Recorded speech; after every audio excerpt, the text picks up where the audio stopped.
Bonjour à toutes et à tous. La dernière émission traitait de Joseph, le fils de Jacob. Joseph, rejeté par ses frères, et finalement, après avoir connu le rejet, l'esclavage et la prison, incarnant ainsi le Messie souffrant, il va interpréter les songes de Pharaon et donner les solutions. Il devient alors le premier ministre d'Égypte. Durant les 7 années de famine, il va retrouver ses frères, venus chercher du blé en Égypte. Et après les avoir testés, il se dévoilera à eux. Ainsi, nous avons vu que Judas, le frère donc de Joseph, va s'offrir à la place de Benjamin, suite à l'histoire de la coupe qui avait été soi-disant volée, mais c'était un test de Joseph. Joseph se dévoile à eux une fois que Judas, son frère, s'offre à la place de Benjamin. En effet, Benjamin, soi-disant, avait volé la coupe de Joseph, ce qui était un test justement de Joseph. Alors que Benjamin doit être condamné, Judas va s'offrir à la place de Benjamin. Et c'est cet acte de repentance et de substitution qui va faire que Joseph va se révéler à ses frères. C'est la grande réconciliation. Judas a été la porte de la réconciliation en s'offrant à la place de Benjamin. Joseph veut à présent que Jacob descende vers lui, et Pharaon lui donne son accord. Les 11 frères retournèrent donc à Canaan vers leur père, chargés de multiples dons avec des chars, des ânes et autres victuailles. Jacob sera dans un premier temps incrédule. Les frères de Joseph apportent la merveilleuse nouvelle à Jacob, mais il ne peut croire.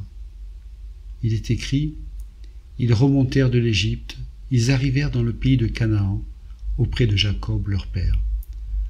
Ils lui dirent, « Joseph vit encore, et même c'est lui qui gouverne tout le pays d'Égypte. » Mais le cœur de Jacob resta froid, parce qu'il ne les croyait pas. Ils lui rapportèrent toutes les paroles que Joseph leur avait dites. Jacob vit les chars que Joseph avait envoyés pour le transporter. C'est alors que l'esprit de Jacob, leur père, se ranima. Il est écrit en hébreu, il revint à la vie. Et Israël dit, Jacob c'est Israël, Israël dit, c'est assez, Joseph mon fils vit encore, j'irai et je le verrai avant que je meure. C'est en voyant les chars qu'il reçoit une vision qui va lui redonner la vie. Vayaré, tout à coup il vit, c'est la vision qui lui redonne la vie. Il est écrit Vateri Rouar, c'est-à-dire l'esprit revit. Au chapitre 46, il y a la descente de Jacob en Égypte. Il partit avec toute sa famille pour l'Égypte, et l'Éternel s'adresse à lui dans des visions nocturnes. Au verset 3, il est écrit « Je suis le Seigneur, Dieu de ton Père. N'hésite point à descendre en Égypte, car je t'y ferai devenir une grande nation. » Le total des personnes de la famille de Jacob qui vinrent en Égypte était de 70. Au verset 27, il est parlé des 70. Le 70, le nombre 70, nous parle de l'Église universelle tirée des nations. Le 70, en fait, représente les nations, qui marchent à la rencontre de son Seigneur. Lui, Joseph, a préparé une place. Comme il est écrit dans Jean, chapitre 14, verset 2, le Seigneur nous réserve une place. Le choix de Goshen, qui est en quelque sorte la Camargue égyptienne, le choix de Goshen protégeait le peuple contre la xénophobie. En effet, les Égyptiens avaient en horreur les bergers. Il y a là une protection aussi de l'influence païenne de l'Égypte. Goshen, c'est un guimel, un shin et un noun. Goshen est une région où vécut le peuple donc hébreu en Égypte. Par contre, l'Égypte, Mitzraïm, On peut le lire, c'est un mem, tsadé, resh, yod et mem. On peut le lire par la matrice mem, la matrice d'eau, maïm, matrice d'eau étroite, tsar, tsadé, resh. Ainsi, l'Égypte est une matrice pour Israël, et le fœtus Israël, oppressé, naîtra dans le souffle de Dieu. Je rappelle que Israël, donc le peuple hébreu, et que le mot hébreu veut dire aussi l'embryon. Et donc cet embryon, le fœtus d'Israël, va grandir en Égypte jusqu'à ensuite naître en quittant l'Égypte au travers des eaux de la mer Rouge. L'Égypte est donc une matrice en laquelle le peuple hébreu est porté, mais esclave d'elle, il devra naître. C'est intéressant de voir que les limites de cette matrice qui est l'Égypte. Les limites, le mot limite en hébreu c'est sauf. Et justement, les Hébreux entrent par Joseph, qui contient la racine sauf, et Yosef, qui veut dire en fait les limites de Dieu, l'accroissement. Et effectivement, le peuple hébreu va grandir, va croître. Puis il en sortira ensuite, des siècles plus tard, après les 10 plaies d'Égypte qui représentent les 10 contractions douloureuses de l'accouchement, il va naître au travers des eaux de la mer des joncs, la mer Rouge, mais qui dans le texte biblique s'appelle Yam Sof, c'est-à-dire la mer des joncs, la mer des limites. Sof veut dire limite, mais c'est aussi les joncs, les roseaux qui sont près des eaux, qui délimitent une limite justement entre le sec et le mouillé. Et c'est au travers des eaux de la mer des joncs, de la mer des limites, que naîtra le peuple de Dieu, le peuple hébreu. Les limites sont donc Joseph, et la mer des joncs, Yam Sof. Voyez la correspondance Yosef, Yam Sof. Dans les deux cas, il y a la limite.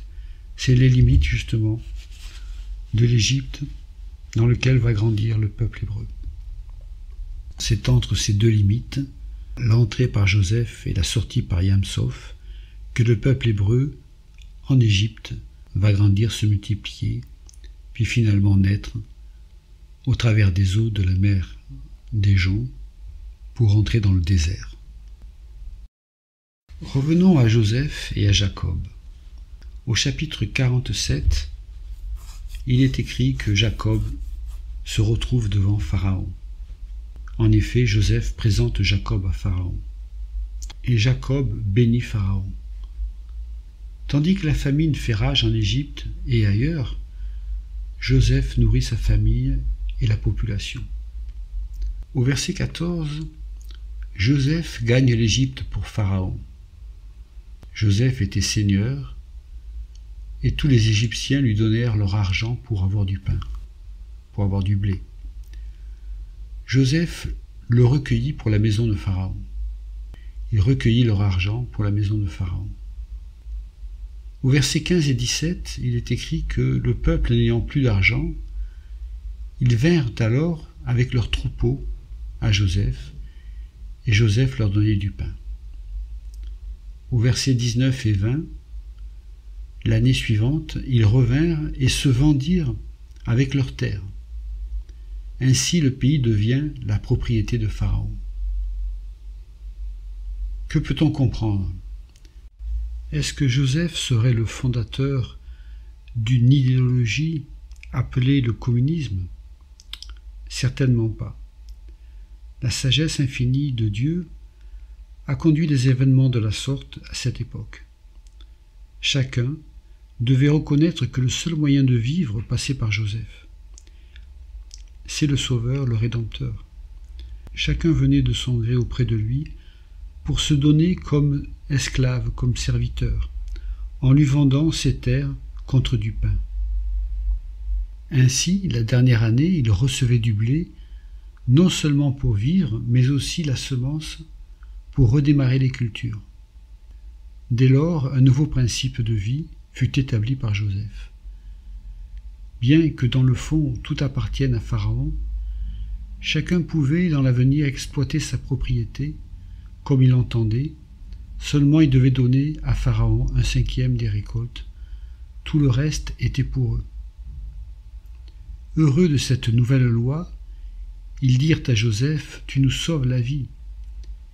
Il leur permettait une vie libre, abondante et heureuse, et nous pouvons voir dans tout cela une esquisse de notre rédemption. Genèse 47, versets 19, 23 à 25. Il est écrit « Pourquoi mourrions-nous sous tes yeux, nous et nos terres? Achète-nous avec nos terres contre du pain, et nous appartiendrons à mon Seigneur, nous et nos terres. Donne-nous de quoi semer, afin que nous vivions et que nous ne mourions pas, et que nos terres ne soient pas désolées. » Joseph dit au peuple, « Je vous ai acheté aujourd'hui avec vos terres pour Pharaon. Voici pour vous de la semence, et vous pourrez ensemencer le sol. À la récolte, vous donnerez 1/5 à Pharaon, et vous aurez les 4 autres parties, pour ensemencer les champs, et pour vous nourrir avec vos enfants, et ceux qui sont dans vos maisons. » Ils dirent, « Tu nous sauves la vie. Que nous trouvions grâce aux yeux de mon Seigneur, et nous serons esclaves de Pharaon. » Nous pouvons voir dans tout cela effectivement une esquisse de la rédemption. La position et l'œuvre de Joseph ont fait de lui un grand patriarche, considéré comme aîné, et ayant droit à une double portion dans l'héritage.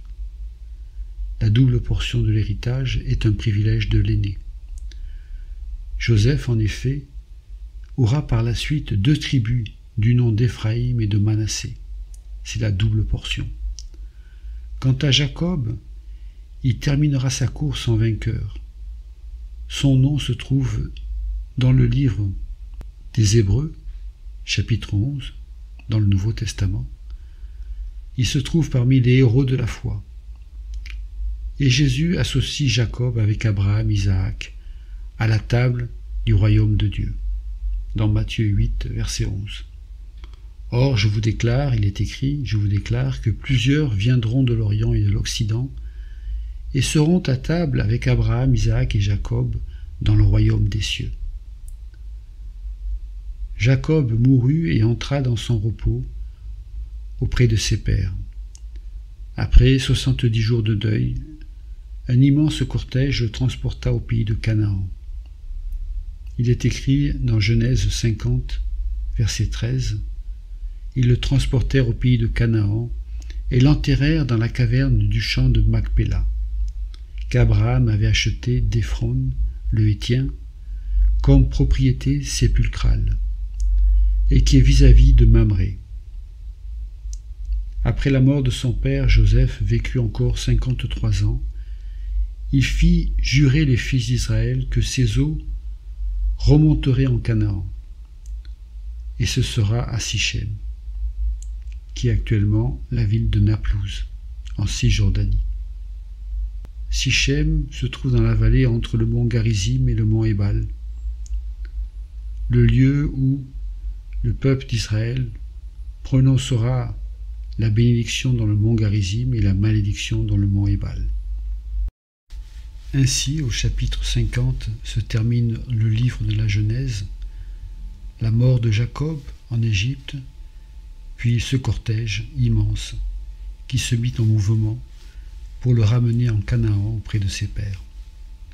La prochaine émission traitera du livre de l'Exode et de la venue de Moïse. Lui aussi sera une image du Messie, comme Joseph a pu l'être. Voilà, que le Seigneur vous bénisse et à bientôt.